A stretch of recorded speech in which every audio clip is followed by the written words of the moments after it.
இறைவனை ஜிக்ர் பண்ணுவது என்பது இப்படி சகோதரர்களே. அல்லாஹ் நமக்கு தந்த கண்ணை நினைத்து கொண்டே சுப்ஹானல்லாஹ். ஆயிஷா அம்மா சொல்றார்கள், அந்த இரவு எனக்கு மறக்காத இரவுகளில் ஒரு இரவு. கேட்டார்கள், ரசூலுல்லாஹ்வோட இருந்து உங்களுக்கு மறக்காத ஒரு இரவை சொல்லுங்கள் அம்மான்னு கேட்டார். மரணித்ததுக்கு பிறகு ஆயிஷா அம்மா சொன்னாங்க, நானும் ரசூலுல்லாஹ் அன்றைக்கு ஒரு போர்வையில் பெருமானாரோடு நான் வாழுகிற நேரம். இதை ஏன் ஆயிஷா அம்மா சொல்றாங்க, நீங்க ஹதீஸை படிச்சா உங்களுக்கு தெரியும். தன்னுடைய மனைவிமார்கள் ஏங்கி நிற்பார்கள். ரசூலுல்லாஹ் இன்றைக்கு ஆயிஷா அம்மாட்ட போனா திரும்ப 9 மனைவிகளுக்கு பிறகுதான் போவாங்க. ரசூலுல்லாஹ்க்கு 11 மனைவி, 9 மனைவிகளுக்கு ஏக காலத்தில் இருந்தாங்க. 1 முடிய அடுத்த 9 அந்த நாட்கள் முடிய தான் வரும். அதனால் ரசூலுல்லாஹ் வந்தால் அன்றைக்கு இரவு தங்க வந்தால் மனைவிமார்கள் அமர்கலமாக நிற்பாங்க. ஆயிஷா அம்மாட்ட ரசூலுல்லாஹ் சொல்றாங்க, நான் ரசூலுல்லாஹ்வோடு ஒரே போர்வையில் இருக்கிற அந்த இரவு எனக்கு என்றைக்குமே மறக்காது. ரசூலுல்லாஹ் என்ற அனுமதி கேட்டார். ஆயிஷா என்னை கொஞ்சம் விடுங்கள் என்றார்கள். ஆயிஷா என்னை விடுங்கள் என்றார். ரசூலுல்லாஹ் அன்றைக்கு எழுந்தார்கள். அல்லாஹ் மீது ஆணையாக ஆயிஷா அம்மா சொன்னார்கள், ரசூலுல்லாஹ்வை நான் பார்த்தேன். அன்றைக்கு ஆல இம்ரானுடைய சூரா ஆல இம்ரானுடைய கடைசி ஆயத்துகளில் இறங்கக்கூடிய நாள். அன்றைக்கு பெருமானார் ஸல்லல்லாஹு அலைஹி வஸல்லம் தொழுதார்கள், அழுதார்கள், தேம்பி தேம்பி அழுதார்கள். தாடி நடைகிற அளவுக்கு அழுதார்கள். ருக்கூக்கு போனால் அழுதார்கள், சுஜூதுக்கு போனால் அழுதார்கள். என்ன ரப்பனா மா ஹலக்த, இந்த ஆயத்து அல்லாஹ் ரப்புல் ஆலமீன் சொல்கிறான், அல்லதீன யذ்குரூனல்லாஹ கியாமன் வ குஊதன் வ அலா ஜுனூபிஹிம். அவர்கள் நின்று கொண்டு இறைவனை தியானித்துக் கொண்டிருக்கிறார்கள், நினைத்து பார்க்கிறார்கள். வ குஊதா, அவர்கள் உட்கார்ந்து கொண்டு இறைவனை நினைத்து பார்க்கிறார்கள். வ அலா ஜுனூபிஹிம், அவர்கள் சாய்ந்து கொண்டு இறைவனை தியானிக்கிறார்கள். எப்படி தியானிக்கிறார்கள்? அவர்கள் பார்க்கிறார்கள், இந்த வானம் பூமி படைக்க அல்லதீன, அதாவது வானம் பூமி எப்படி படைக்கப்பட்டது, யதஃபக்கரூன ஃபீ ஹல்கிஸ் ஸமாவாத்தி வல் அர்த், வானம் பூமி படைக்கப்பட்டது எல்லாம் யோசிக்கிறாங்க. இப்படி இவ்வளவு விசாலமா தூண் தெரியல, எப்படி மேல நிக்குது? இதுதான் ஜிக்ரு. சுபு சுபு சுபன்னு அடிக்கிறது ஜிக்ர் இல்ல, நாக்கு சொல்ல கல்பு வராட்டி ஜிக்ர் இல்ல. அப்பமா நாம இது வராது சகோதரர்களே. அல்லதீன யذ்குரூனல்லாஹ கியாமன், நின்று கொண்டு அவர்கள் தியானம் பண்ணி கொண்டிருக்கிறார்கள். அவர்கள் உட்கார்ந்த இடத்திலே சாய்ந்து கொண்டு சில வேளை ஜிக்ர் பண்றார்கள். ரப்பா எப்படி நீ படைத்தாய்? கடைசியா சொல்லுவார்கள், ரப்பனா எனக்கு படைக்கலையா அல்லாஹ், சுப்ஹானக். எப்ப வருமாம் கல்புல இருந்து வெளியே, நீ பரிசுத்தமானவன், நீ தனித்து படைத்தாய் இறைவா. இந்த வார்த்தை ரசூலுல்லாஹ் இறங்குற நாள் அழுகிறார்கள், தேம்பி தேம்பி அழுகிறார்கள். ஆயிஷா அம்மா சொன்னாங்க, ரசூலுல்லாஹ் அவர்கள் நீண்ட நேரம் தொழுது கொண்டே அழுதார்கள். அது எனக்கு மறவாத ஒரு நாள் என்றாங்க அல்லாஹ்வுடைய நல்லடியார்கள். நம்முடைய ஜிக்ரு எப்படி இருக்கிறது? அல்லாஹ் நமக்கு தந்த கண்களுக்கு நன்றி செலுத்தி விட்டோமா சகோதரர்களே? அலம் நஜஅல் லஹு ஐனைன் வ லிசானன் வ ஷஃபத்தைன் என்கிறான் அல்லாஹ். 2 உதடுகளும் ஒரு நாக்கையும் தரவில்லையா சகோதரர்களே? அல்லாஹ் ரப்புல் இஸ்ஸத் இந்த நாக்கை எப்படி படைச்சிருக்கிறான்? இன்றைக்கு போய் உலகத்தில் இதெல்லாம் சாதாரணமாக ஏஐ டெக்னாலஜி உள்ள காலம். இன்றைக்கு ஆர்டிஃபிஷியல் இன்டெலிஜென்சி ஏதோ பேசுது, கம்ப்யூட்டர் பேசுது, அது செய்யுதுன்றாங்க. போய் கேளுங்க, ஏப்பா அமெரிக்கா இங்க வா, ஐரோப்பா இங்க வா, சயின்டிஸ்ட் எல்லாத்தையும் கூப்பிட்டு கேளுங்க. உன்னால ஒரு டாக்கெட் தரேன், என் உடம்புல ரத்தம் இருக்குது, ஒரு துளியை கையில கொடுத்து இதை கொஞ்சம் திருப்பி, நீ கம்ப்யூட்டர்லாம் கண்டுபிடிக்காத, விமானம் வேகமா பறக்குது, மிசைல் அடிச்சா அவ்வளவு வேகமா போய் துல்லியமா தாக்குது, எல்லாம் கண்டுபிடிச்சிட்டியா? இந்த என் கையில் உள்ள ரத்தத்தை மட்டும் எனக்கு கண்டுபிடிச்சு கொண்டு வந்தா பாப்பான். டொயோட்டா வாகனம் வச்சிருக்கிறியா? ஜப்பான் இது பார்ட்ஸ் தர்றேன்றான். நிசான் வண்டிக்கு பார்ட்ஸ் இருக்குதுன்றான். ஏன் எனக்கு பார்ட்ஸ் வேணும்டா, என் கிட்னி வேணும், எனக்கு பிளட் வேணும்னு கேட்டா, ஜெனீவா போர்டருக்கு அடியில் 26 சதுரப்பரப்பு கிலோமீட்டர்ல பூமி கடியில் பிரம்மாண்டமான ஒரு லைப்ரரி, பிரம்மாண்டமான ஒரு லேபரேட்டரி இருக்குது, பெரிய ஒரு ஆய்வு கூடம் இருக்குது. பூமிக்கு மேற்பரப்புல செஞ்சா பூமிக்கு பாதிப்பு வரும் என்பதுக்கு பூமி கடியில இருந்து அந்த ஆய்வுகள் நிறைய பண்றாங்க. அவர்கள் தேடுகிறார்கள். உலகத்தில் என்ன அற்புதமா அவைகள் எல்லாம் வச்சு தேடுறாங்க. உலகத்தில் உள்ளவங்கலாம் ஒரு இடத்துல உட்கார்ந்துட்டு அதிசயத்தை போட்டி போட்டு எழுத ஆரம்பிச்சாங்க. இதுதான் அதிசயம் என்று சொன்னாங்க. அவங்க 7 கண்டுபிடிச்சாங்க. 7 wonders of the world. உலகத்தில் அதிசயங்கள் 7. என்னப்பா? பல்லா, மூக்கா, கண்ணா, பிரமிடண்டா, அதண்டா, இதண்டா. ஏன்பா மனித உடல் வரலண்டா? அதிசயம் சொல்லலாம். இது மனிதன் உருவாக்கினதா என்றதுல மனுஷன் உருவாக்கலையப்பா, உம்மா உருவாக்கலையே, வாப்ப உருவாக்கலையே. அதனால் நாங்க இந்த அதிசயத்துக்கு கொண்டு வர மாட்டோம்டா.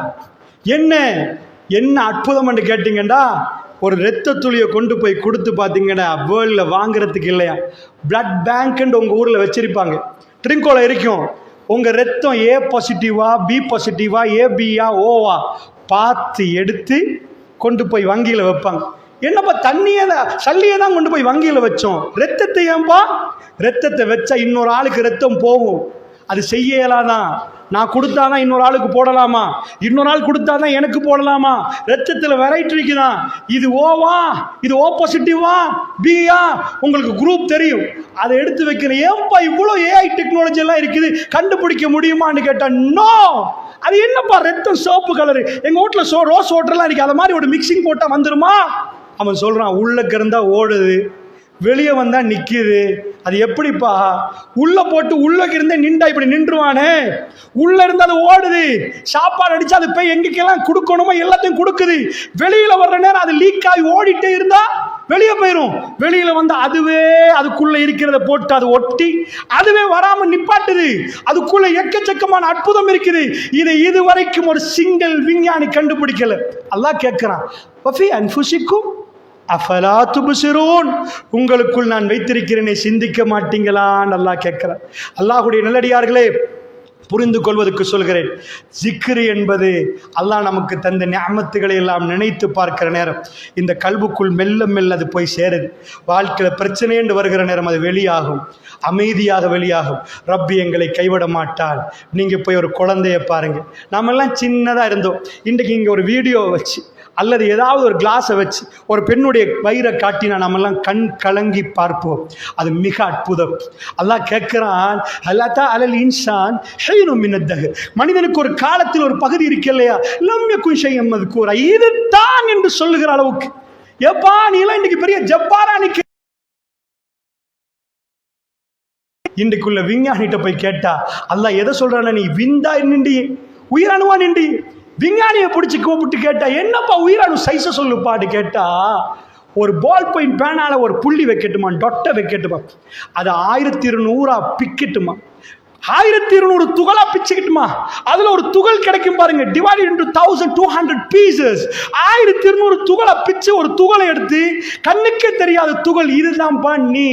ஒரு பெண்ணுடைய முட்டையும் சேர்ந்தா ஜைகோட் செல் என்றான்ல, நுத்ஃபத்தின் அம்ஷாஜ் என்று குர்ஆன் சொல்லுது. இது ரெண்டும் சேர்ந்த உடனே அற்புத படைப்பு. பாப்பாட கண்ணென்றோம், உம்மாட மூக்கென்றோம், பாப்பாட சிரிப்பென்றோம், உம்மாட காதென்றோம். ரெண்டுல 23 ரெண்டும் சேர்ந்தா 46. அற்புதமா இறைவன் படைக்கிறார். அந்த ஜைகோட் செல் உயிரணு வேகமா உள்ளுக்குள்ள நுழையுது. பெண்ணுடைய முட்டை காத்து கொண்டிருக்குது. அதை மட்டும் பார்த்தாலே நம்ம அழுது போயிடுவோம் சகோதரர்களே. விஞ்ஞானிகள் அதுக்கான ரியாக்ஷன்ஸ்களை கேமரா உள்ளக்க போட்டு எடுத்து காட்டுறான். அது ஒரு வேகமான பயணம். லட்சக்கணக்கான உயிரணு போகுது.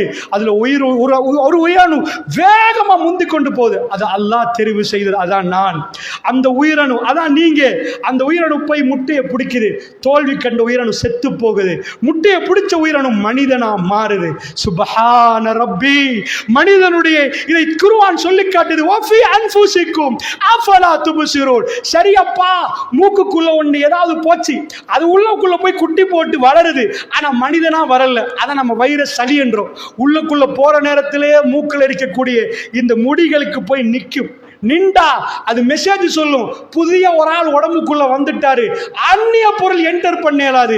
வெளியே அனுப்பிற ஆள் காலி ஆயிடுவான். அந்நிய பொருள் உள்ள போனானா கொரோனா செத்து போயிடுவான். சோ தும்மல் வரும். அதையும் தாண்டி உள்ள போனா காய்ச்சல் வரும். ஃபைட் நடக்கிற நேரம் எங்க உடம்பே ஆஃப் ஆயிரும். கண்ணை பூட்டு. பையன் சொல்லுவான், கண்ணு காந்தது, வாயை ஆஃப் பண்ணுங்க. என்ற உடம்பு ஃபைட்டுக்கு வர்ற டைம்ல நீ சாப்பிட்டு வேலை கொடுத்தா உடம்புக்கு இன்னொரு வேலை, காலால நடந்தா இன்னொரு வேலை. ஃபைட் தோத்துரும்.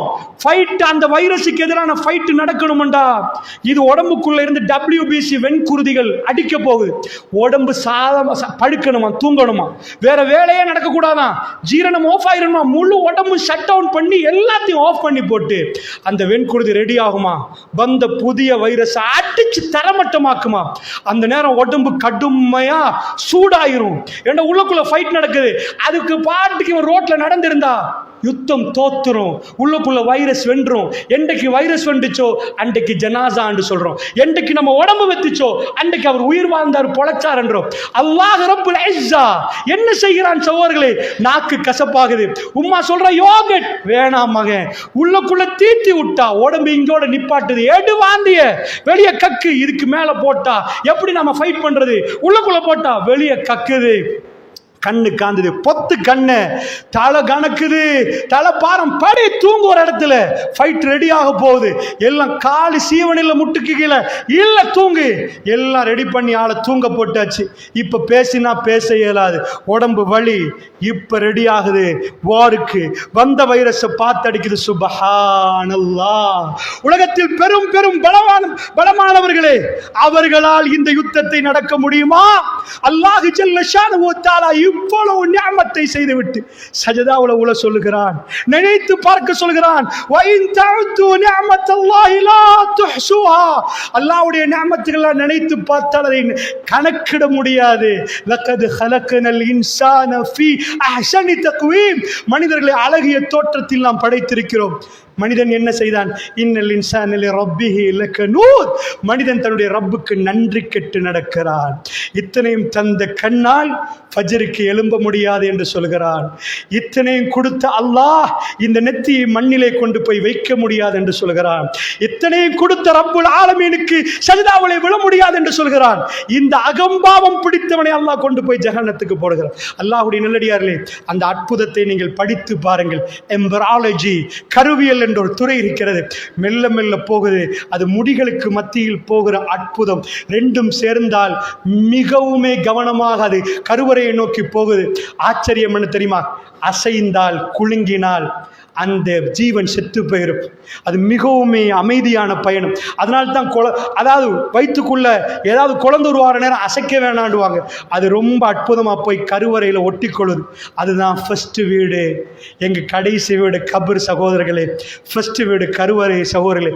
அங்கே போய் ஒட்டினா எங்களுக்கு பேச தெரியாது. உம்மா பசிக்குது சொல்ல தெரியல, பாப்பா தண்ணி தாங்க சொல்ல தெரியல. ஒட்டினா சாப்பாடு கொடுக்கணும். எவ்வளவு சாப்பாடு கொடுக்கணும்? டாக்டர்கிட்ட போய் டாக்டர் பிள்ளைக்கு காய்ச்சல், இந்த மருந்தை கூடனா அத்தனை மருந்தை எடுத்து ஒரே மாதிரி வாயில போட மாட்டீங்க. மில்லிட்டர் கணக்கு அளந்து சொல்லுவார். இவ்வளவு சின்ன அவுன்ஸ்ல இவ்வளவு கொடுங்க, ஒரு நாளைக்கு இத்தனை வாட்டி கொடுங்க, 4 நாளைக்கு கொடுங்கன்றுவாரு. அவ்வளவு மருந்து எடுத்துட்டு வாயை திறந்து உள்ள போட்டீங்கன்னா குழந்தை மொத்தா போயிடும். சாப்பாடு ஓவரா போயிருவாங்க. அளவா கொடுக்கணும்டா. வயிறுக்குள்ள என்ன இருக்குன்னு தெரியாது தாய், அது கருப்பா வெள்ளையா, ஆனா பெண்ணா, என்ன உள்ளுக்குள்ள நடக்குதுன்னே தெரியாத நேரம் ரஹ்மான் அந்த குழந்தைக்கு உணவு கொடுக்க ஆரம்பிக்கிறான். மெல்ல மெல்ல அந்த கரு வெறும் ஒரு கருவாக இருந்தது 2ஆ பிரியுது, 2 4ஆ பிரியுது, 4 8ஆ பிரியுது, 8 16ஆ பிரியுது. கணக்கு கவனமா பாருங்க. 32 64 128 256 512 1024 2056. இதுதான் கணக்கு. இந்த மொபைல் போன்ல உள்ள சிப் அதை வச்சு தான் கண்டுபிடிச்சிருக்கிறாங்க. சோ இந்த கணக்கில் பெரியாட்டி குழந்தை வேற மாதிரி ஆயிரும். எப்படி கணக்கு தெரியுது? அவனுக்கு கால்குலேட்டர் அடிச்சாதான் கணக்கு தெரியும். அந்த கணக்கில் பிரிஞ்சு குழந்தை கிரியேட் ஆக ஆரம்பிக்குது. தேவையான கால்சியம் போய் சேருது, புரோட்டீன் போய் சேருது, விட்டமின் போய் சேருது, எல்லாம் போய் சேருது. 10 மாசத்துல அவங்களுக்கு வெளியில பார்த்தா சுபஹானல்லாஹ் இரத்த வெள்ளத்தில் வந்து ஒரு குழந்தை வருவது. அவங்க சொல்றாங்க, இது ஏன் கண்ணு, எங்க உம்மம்மா வாயி, எங்க அப்பா. சுபஹானல்லாஹ். லக்கத் ஹலக்னல் இன்சான ஃபீ அஹ்ஸனி தக்வீம். மனிதனை அல்லாஹ் அழகிய வடிவத்தில் படைத்திருக்கிறான். இன்னல் இன்சான லிரப்பிஹி லகனூத். மனிதன் தன்னுடைய ரப்புக்கு நன்றி கெட்டு நடக்கிறான். அல்லாஹ்வுடைய நல்லடியார்களே, யாரு படைத்தது? அல்லாஹ் கேட்கிறான். அன்தும் தഖலுகூன அம் நஹ்னுல் காலிகூன். நீங்களே உங்களை படைச்சு கொண்டீங்களா அல்லது நாங்க படைக்கிறோமா? அல்லாஹ் கேட்கிறோம். நாங்க படைக்கிறோமா? டொனால்ட் ட்ரம்புக்கு படைக்க முடியுமா? பெஞ்சமின் நெதன்யாவுக்கு படைக்க முடியுமா? முடியாது. அவர்களை படைத்துக் கொள்ளவில்லை என்றால் அவர்களுக்கு ஒரு கொசுவை படைக்க முடியாது. அல்லாஹ்வுடைய நல்லடியார்களே, ரஹ்மான் சொல்லுகிறான், நான் உன்னை படைத்து நினைத்து பார். ஏன் நினைக்கணும் தெரியுமா? அது ஒரு கட்டத்தில் வெளியாகிற நேரம் உங்க கல்பு பூரா அமைதியாகிரும். கல்பு அமைதியாகின இந்த முழு உடம்பும் அமைதியாகும். இந்த கல்புல தான் அந்த விஷயமே இருக்கிறது. அந்த அமைதி தத்துவத்தை தான் குர்ஆன் சொல்லுது. அலா பிதிக்ரில்லாஹி தத்மஇன்னுல் குலூப். அறிந்து கொள்ளுங்கள், அல்லாஹ்வை ஞாபகப்படுத்துவதில் உள்ளங்கள் அமைதி பெறுகிறது.